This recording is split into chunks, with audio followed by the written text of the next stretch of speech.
Well, I mean, if it's an R1, it means that one person transmits it to another person. But if Yeah. it's like an R3, then one person's transmitting it to three people. COVID-19, you want that R naught number to be as low as possible. When it comes to your business, you want to infect the whole world, right? You want to shut down the whole world economy with how infectious your business idea is. Hey there, folks. Peter Hartman here, back with the now famous Tom Hartman. I don't know why I'm calling him famous. He's famous to me. I've heard about him my whole life, and even beforehand. Tom Hartman, how you doing? Great, man. How's it going, P? Oh, it's going great. You got something on your heart. You got something you want to talk to people about. It's not Bitcoin this time. No, not at all. I mean, everything's really not tied Bitcoin. together, but this one's decidedly not Bitcoin. And what do you want to talk about here today? So we're going to be doing a lot of videos about adventure marketing, right? And heroic entrepreneurship. And it's sort of like trying to iron out some of these ideas. Like, I'm not coming at anyone with completely polished notions. I want to use this process in order to polish it. So I just want to run something, just run this concept by you and see what you think. All right, so this has something to do with adventure marketing, and you're running an idea about, what do you want to run by me, Tom? So specifically, it's the idea of word of mouth, right? Word of mouth. Exactly. If you're if you're an individual, an employee working at a company, or you have your own business, a lot of people think of all kinds of different sort of goals, right? They want fame, they want money, they want security, and they think any of the things that are their end goals are really the thing they should be aiming for in order to consider themselves successful. But I've looked at a lot of businesses and a lot of failures and successes, and I'm come to the realization that really what a company should be focused on is word of mouth and the rate of transmission of their idea from their customer to another potential customer. This is like really the thing they should be paying attention to. So word of mouth is, you said it's a transmission of what again? Is a transmission of the idea of your product, so your good or your service, from the person who bought it and used it to the next person who can potentially buy or use it. From an actual customer to a potential customer. And you think word of mouth, how significant would you rank this on a scale from 1 to 10, considering the whole world of Facebook ads or of a radio player or whatever the heck it is? How significant do you think word of mouth is? How much importance should we put on this video? Well, I would, word of mouth is basically the goal. This is the target. A lot of companies, their goal is specifically, let's say, growth of their customer base, or revenues for that quarter, for that year, or number of employees, or how many branches they have open, right? They have all kinds of different goals that they have per quarter or per year. But word of mouth is really the thing you should be measuring, and everything else are sort of metrics on the way to word of mouth. So it's the most important thing. Interesting. All right. So we're talking about the most important thing. Now I feel the pressure to do a fantastic video, Tom. I feel the pressure to do an outstanding video. Well, here's the thing. Let me just separate a couple of ideas here. So when you say word of mouth, right? Think of it. I mean, in this health crisis time that we're in, we're thinking a lot about infection rates. So it's basically the infection rate. If you have a product, so a good or a service that you are bringing to market, and you want it to have the ability, you want someone to use that product or service, and they are compelled to tell someone else about it, at least one other person about it, right? If you have the number of people, the ratio between the number of people who use your product and the number of people who talk about it, if it's less than one, then you're always going to have to, which means that the next batch of people who hear about your product, it's going down compared to the clients that you had originally. So you had 100 people who use your product, and then they only talk about it to 20 other people. Well, you're constantly going to have to reintroduce your idea to new customers yourself, right? You're going to have to be patient zero, moving amongst the population and introducing your idea to other people. Does that make sense? So you used COVID-19 as an analog here, referring to the R naught, which is right. sort of the transmission rate. And if the R naught is R1, then one Less person than R1. infects is less than R1. Well, I mean, if it's an R1, it means that one person transmits it to another person. But if it's Yeah. like an R3, then one person's transmitting it to three people. COVID-19, you want that R naught number to be as low as possible. When it comes to your business, you want to infect the whole world, right? You want to shut down the whole world economy with how infectious your business idea is. That's what I'm getting at. Well, the infection rate that you need in order to survive depends on your business model. Excuse me. So, for example, if you have a brick and mortar store, right, you just have a store on Main Street or something like that, well, you don't need to infect the whole world, right? You just need enough people to regularly come in order to buy your product. And it's okay for the same people to be, cured of the infection of your idea and then get it again the next time that they face the problem. So it depends on the business model. But if you're aiming to be a multinational company or you're a decentralized, app that's supposed to work anywhere, well, then you need a different type of infection rate. What's important here is that you're always the carrier of your idea, right? Oh my God, this this analogy is this metaphor is rough. You're always the It's dark times. Dark times call for dark metaphors, Tom. right. Dark analogies. Well, you're always the patient zero, right? But you want to reduce the amount of times that you need to go and interact with people, like that your company, your idea has to interact with people directly. One, it's always more convincing to hear that your product works from someone who used it than from you, because you have nothing bad to say about your product and other people might, right? So it becomes more contagious when someone else talks about it, and it's far more efficient, right? If you have to go and personally, direct mail and contact every single person so that they know your product exists, it's not an efficient model. And what happens is that you're gonna have to put far more resources, time, money, effort into marketing than you should. So it's a sign of the health of your company, of your business, to make sure that the word of mouth is what's transmitting your idea and not other things. So I do, with the work that I do, I used to get people come in, come to events, come together. And there was always sort of the first timers, the people who were there new, they heard about it on the website or something like that.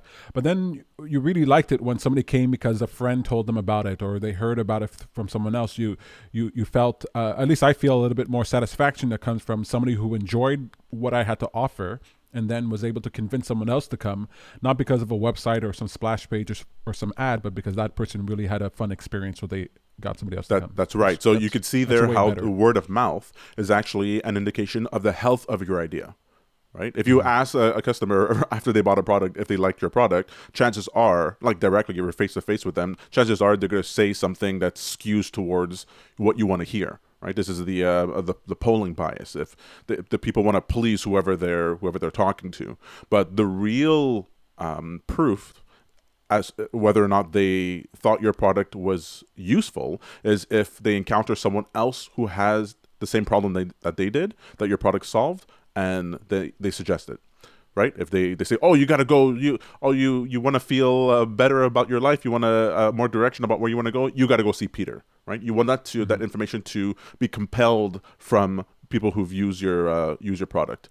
And if you don't have that, well, that is an indication that there's more you need to do in order to shore up the value proposition of your product. So the value proposition is, how do you make it a no-brainer that someone uses your product and then tell someone else about it? Like you really have to make it a no-brainer. You have to make it as smooth as possible. And so smartphones, I like to use the examples of smartphones because Apple has done this brilliantly. Apple does not have the best technology all the time for their smartphones, right? That's not what it is. But the ease of use, the idea is that you get an Apple phone, and if you had an Apple phone before, you know exactly how this works, right? Everyone else who has an Apple phone knows exactly how this works. But an Android phone, you might not have the same sort of understanding. It might be changed. It might be different flavors, right? It's not as consistent from one thing to the next. So Apple sacrifices customizability for ease of use, and this makes it far more likely that someone will suggest an iPhone to someone else because it's easy to use. Does that make sense? Yeah, and from what I remember, what you've told me in the past, that human beings, the average person, puts more value on someone they know recommending something than they do reading an ad. That's right. And when you take a look at, let's say you think of apps, right? Because apps rely on this infection rate, this in order to grow. So Mhm. you'll always hear of these startups who they raised $40 million, they raised $1 billion for their idea, and then 2 years later the company's gone. Right? This happens all the Yes. time, Yeah. and venture Yeah. capitalists see this as perfectly acceptable. Venture capitalists, companies and people who decide they're going to invest large amounts of money inside of an idea on the chance that it hits big, it becomes the next Facebook or something like that. They don't Mhm. mind funding a lot of these ideas, hoping that some of them hit. But if you are receiving this money, what happens is that a lot of these business models are depending on either, sometimes it's like a shock and awe sort of effect. So for example, like Uber, they'll say, when we first started using Uber, it was so cheap, right? It was just compared to a taxi, it was just so inexpensive, Mhm. and they were ubiquitous, and they were, just everywhere. And so there was this huge incentive for someone to try it out and use it. But the their model depends on losing money, right? The business model depends on losing money until they reach a certain base, that then they become the de facto choice for people, and then they could start, then they could start raising money and getting money in different ways and actually make a profit. But it could take years for a startup like that to make money. Sometimes they never make any money, right? And there's all Mhm. kinds of different, like, you might ask yourself, why aren't there tons of different types of ride sharing apps, right? If the model works so well, why is there only like Uber and Lyft and maybe a couple of others? Why don't other people try? It's because it costs so much to begin with, and Uber relied on being first and going big.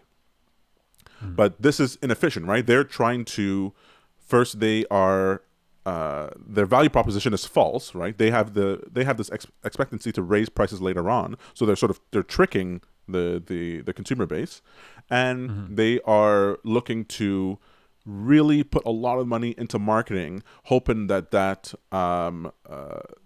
them to the number of the user base that they want.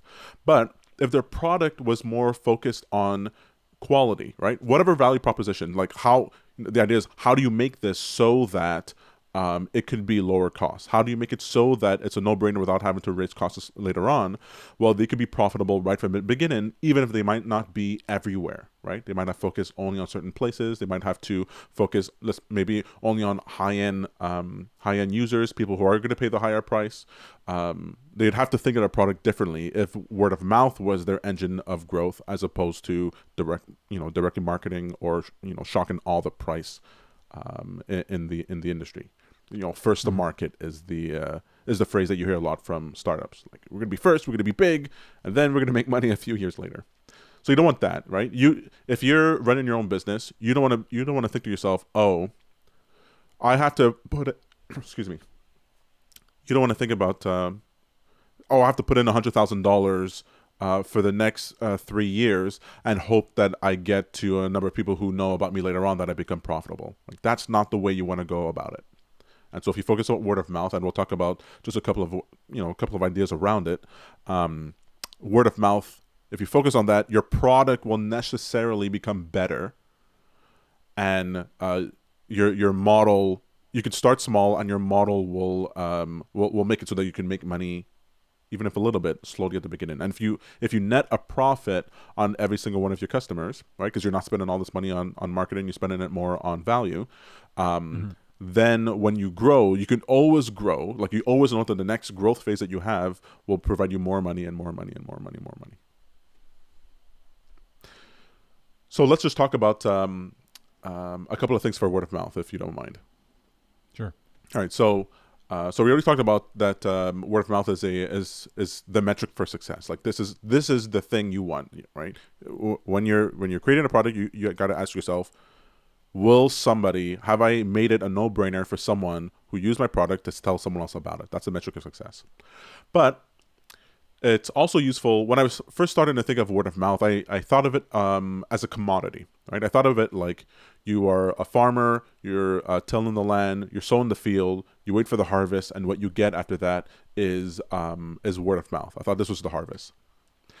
But the more I started thinking about word of mouth, the more I looking into it, I realized it's not like that, because it's far more a currency, right? A currency is something that stores time, money, and effort, and then can be used later on to leverage yourself, right? You get to you store your money now, and then you can leverage someone else's work to build you a chair, to drive you somewhere, or what have you. You're using your time and effort previously, and leveraging it later on. So that's what currency does. Currency stores effort, and word of mouth. What it does is that it's actually the effort that you put into the value of your product, which is the usefulness of your product. In other videos, we've talked about this, where value is you're trying to solve a problem with your product.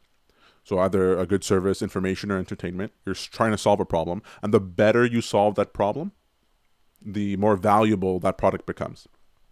And so the effort that you put into there versus marketing turns into word of mouth, which then is leveraged into gaining a new customer, right? Instead of having to go get do marketing in order to get a new person directly, you are converting word of mouth into that marketing effort. So it's actually, because you get both a unit, a dollar that you might have spent on marketing, here you get a dollar spent on value, creates a dollar in marketing as well. But it can actually create more than a dollar in marketing, because the next person who uses it is also likely to tell the next person. So you can get 10, 20, 100, infinite amount of marketing dollars out of the $1 spent on value. Does that make sense? Makes perfect sense. Yeah, so this is what's called leverage. When you do a little bit, you put a little bit of effort in, and you get more energy out.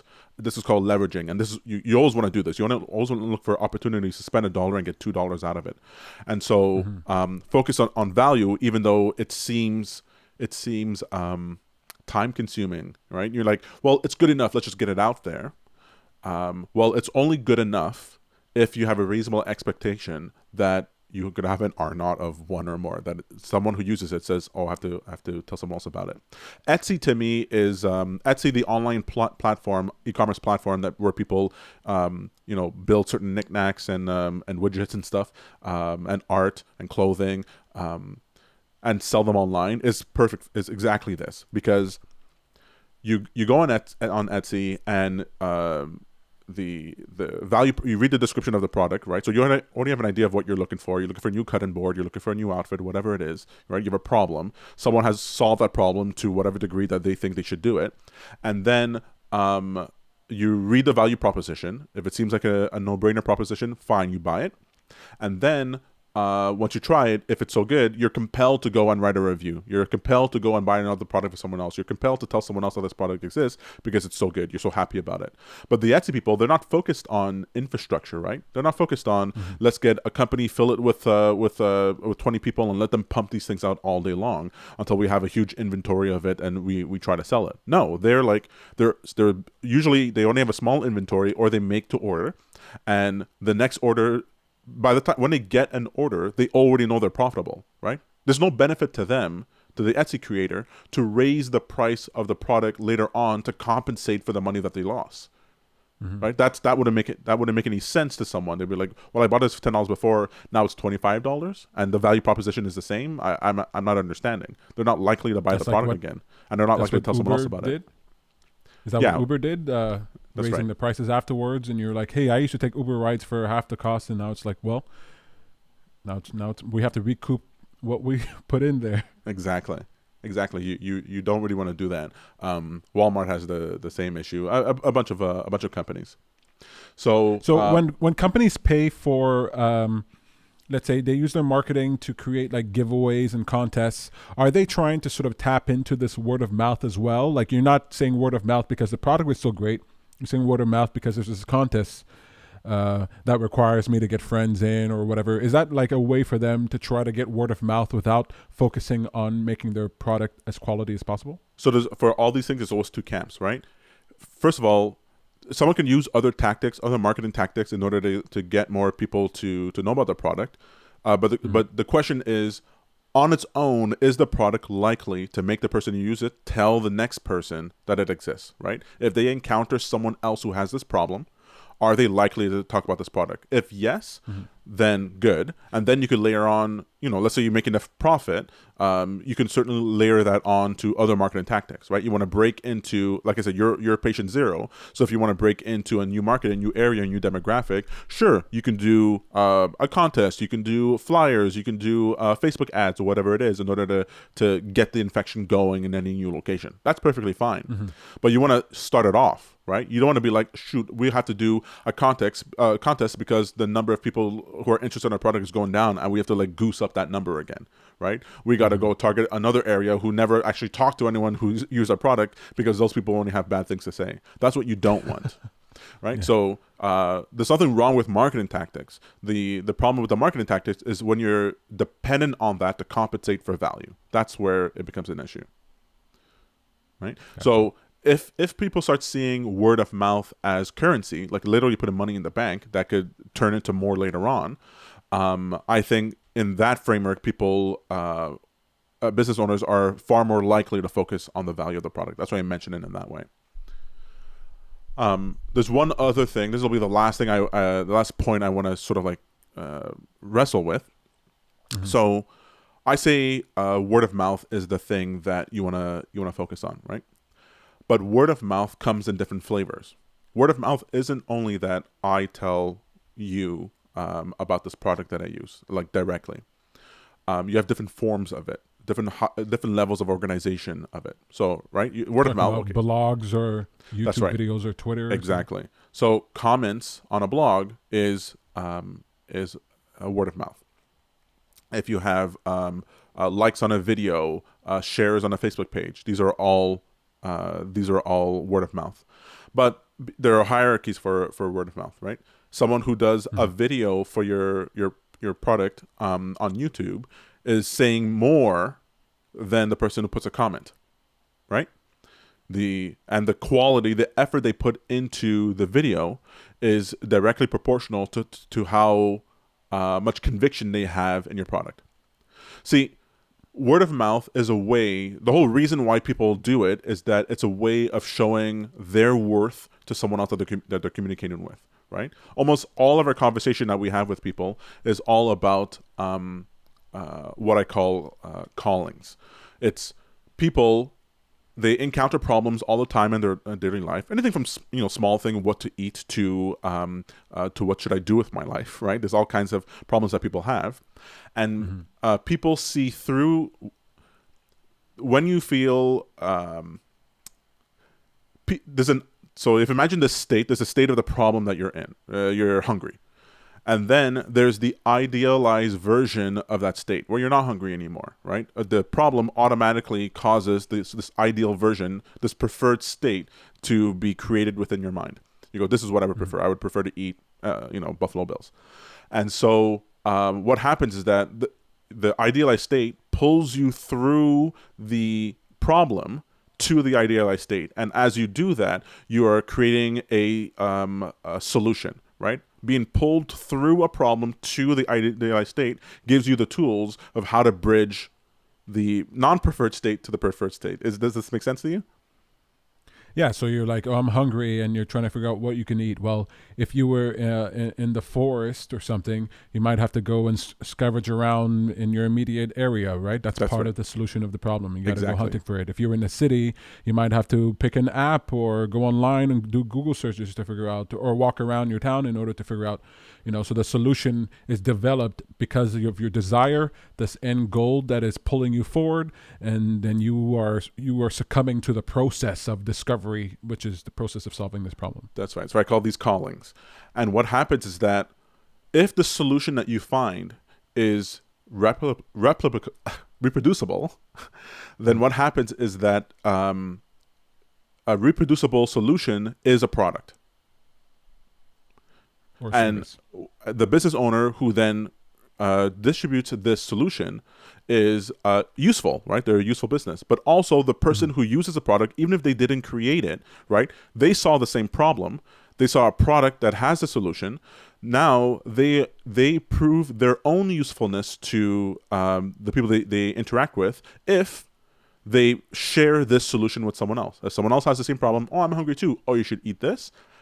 And the person likes it, right? The person goes and does that. And they say, oh, yeah, you gave me a really good idea and it did work out. You are now more valuable in the eyes of that person in the same way that the company who made the product is more valuable to you. And so that's why people are infectious with good ideas, because there's an impetus, there's a reason why they should do that. And so the you mean also like social capital, like that's exactly right.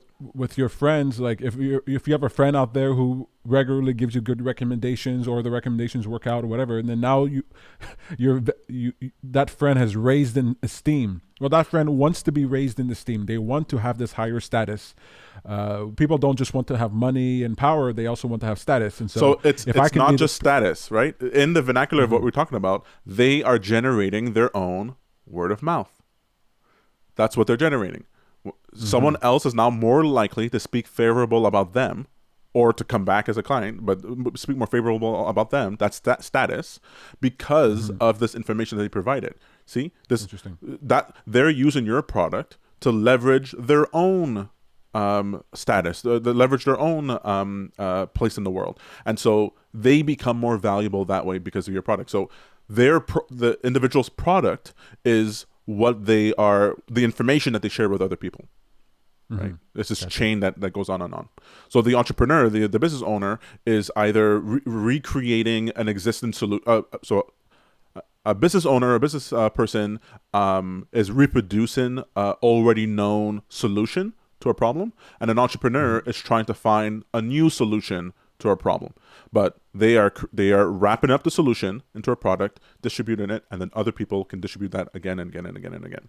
And so that's interesting. I like what you just said there. So a business person is using a solution that already exists, whereas an entrepreneur is developing that solution for the first time. Yeah. Well, the business owner is reproducing. Right? There might be some slight variations, but then they're not really taking a big risk. They know that this worked somewhere else. Okay, let's do it over here now. But the entrepreneur is trying a new solution. Interesting. Yeah. So what I was saying before about the degree of complexity that someone uses in order to transmit their idea shows as an indication to them of how much. All right, in what we just said, the individual, to them, their product is how they're transmitting this information of whatever products that they used.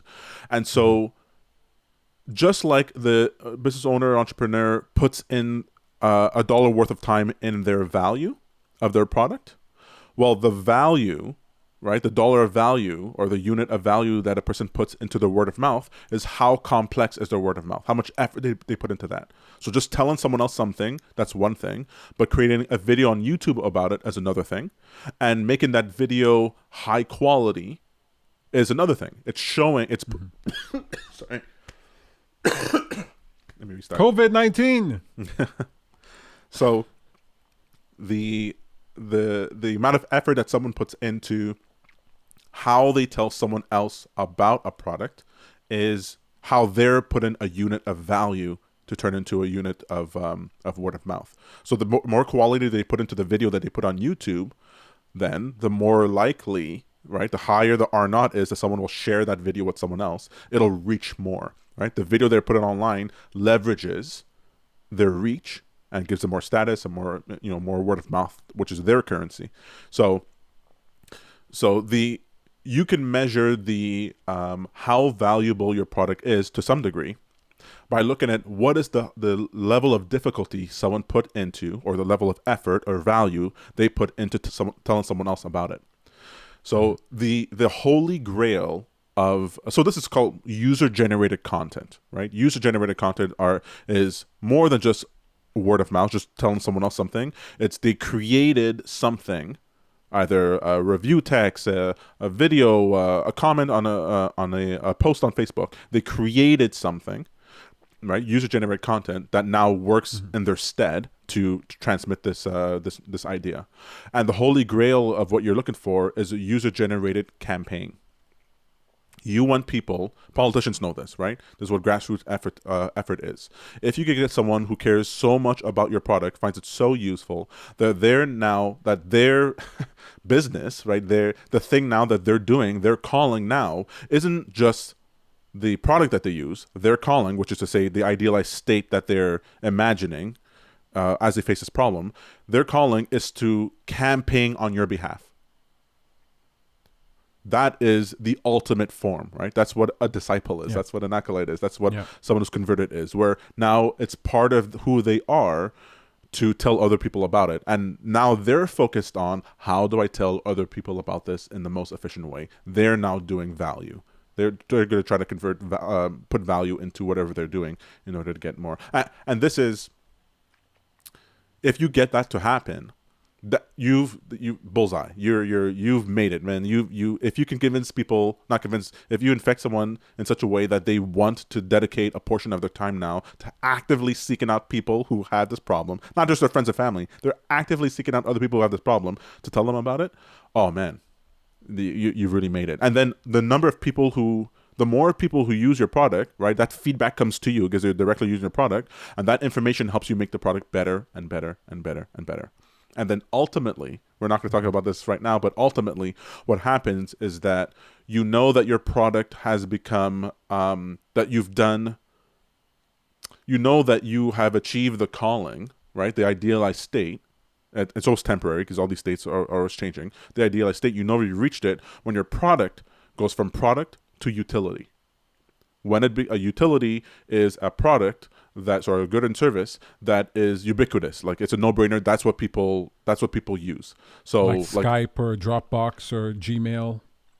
Yes. Or like electricity or what have you, or just the idea of that's really up there in terms of a utility. I don't think most of us are going to be creating utilities, but there are some things that are so like Zoom, for example, is quickly becoming what I might consider close to a utility. And now it's not literally utility, but if you want to do video conferencing with people or something like that, that's like the go-to thing. So when I say utility, I don't mean that a lot of people are using it.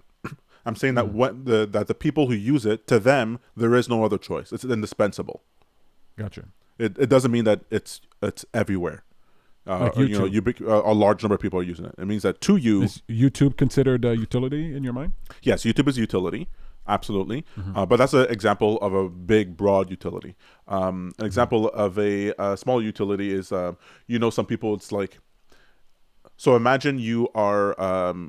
your size is not, your physical size is not proportional. You're a larger size, or you're too tall, or what have you. What happens is then, if a store caters to you, so I have like longer arms. If a store caters shirts that have longer arms, well, it becomes a no-brainer that that's my store. Gotcha. Like, I'm not going to go unless some other person is trying to break into that. I'm not likely to go to another to buy a shirt at another place, because this store satisfies my thing in such a way that it's indispensable to me. Gotcha. Right? And so, utilities, that's a whole other thing. I'm going to get into that. But essentially, once you attain user-generated content status and, user-generated campaign status, and people, the people who use your product in general find themselves unable to not talk about your product to other people, well, that is a goal. That then okay, you've really hit on something good here.